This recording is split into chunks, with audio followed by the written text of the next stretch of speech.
Hey everybody, it's Benny One. Happy May the 4th be with you, and what an amazing way to celebrate Star Wars Day by Disney and Star Wars dropping the season premiere of Star Wars The Bad Batch, everybody. The newest Star Wars animated show.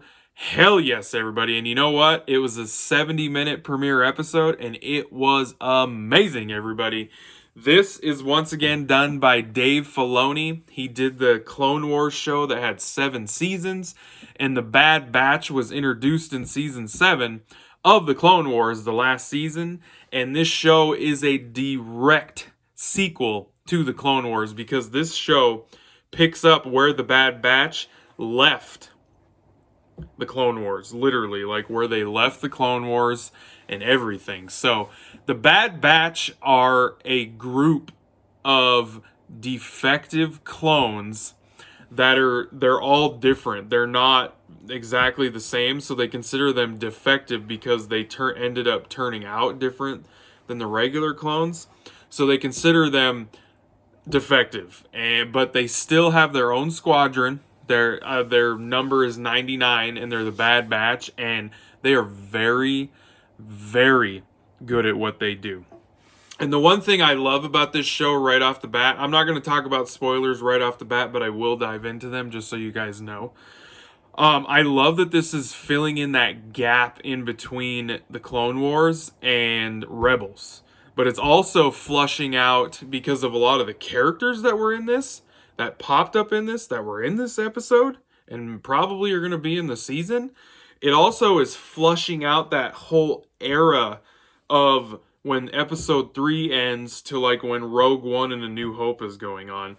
This gap, this like 30-year gap, we're getting it flushed out. And I love that they're doing that because this is an era that I really want them to spend more time in, is this whole transition from the freaking Republic turning into the Empire, and then the Empire going through the galaxy and forcing this new order, the Empire, on people. Like, I would love to see a TV series or a movie of Darth Vader like 10 years or so into being Darth Vader and hunting down Jedi and shit. You guys know that would be a freaking awesome ass movie. Especially if we got some Vader shit like we got in Rogue One. Whew, come on. They gotta do it. They got to do it. So, back to the Bad Batch, though. We have our main group in the Bad Batch. We have Crosshair. He is the marksman, the sniper.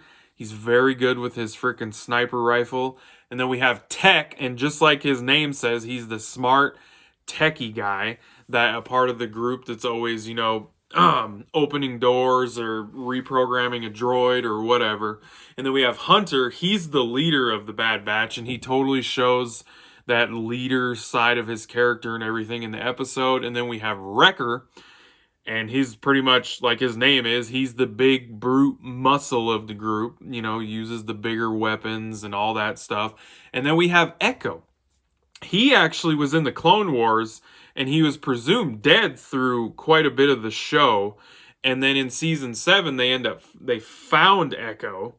His clone squadron found him, and they I can't remember who the aliens were, but they took him and they were using his brain and everything, and they turned him into half robotic and shit, and they were getting information out of his brain to help them fight the clones in the Republic. And they rescue him, and he decides, because of what happened to him after they get him all back to somewhat normal, that he's so messed up that he's going to join the Bad Batch because he's basically a defective clone now. So he fits right in with the Bad Batch. So the episode picks up right basically when Palpatine does the Order 66 thing, and the Bad Batch is with a familiar face, actually, when this happens.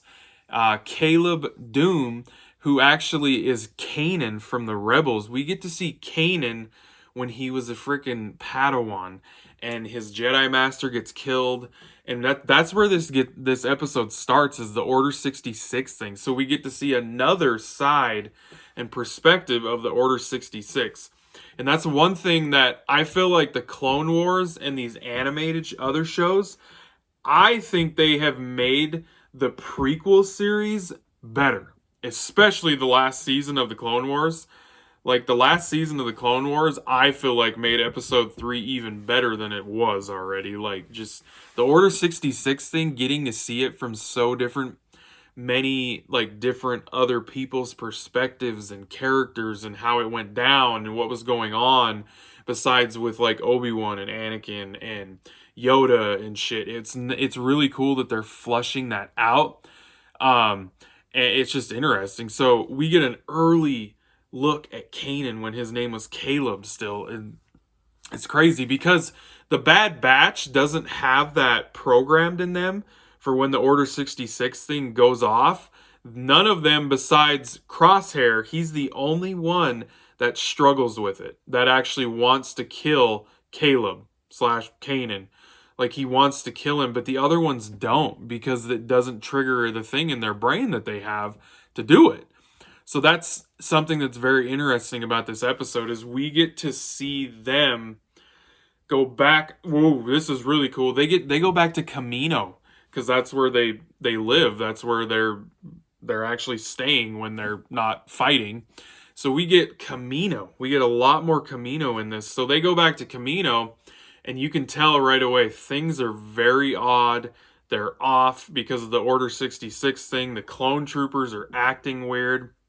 And they're like, what is going on? Like you can tell that things are weird. And then so we get some familiar characters back. We get Lama Su from Camino. Grand Moff Tarkin is in this. He shows up. And when he shows up, we get to see the early stages of the Empire starting to phase out the clone troopers. And that's another thing that we found out, that the clone troopers basically get pushed away. In Rebels, you find out that the clone troopers basically get shut down. They're not going to use them anymore, but they didn't dive into it and explain it a lot more. This show is going to dive into it. I'm positive of that because this first episode started the very early beginnings of Grand Moff Tarkin coming in to examine and see if these clone troopers are even going to be useful. And he starts putting them through tests, especially our Bad Batch group.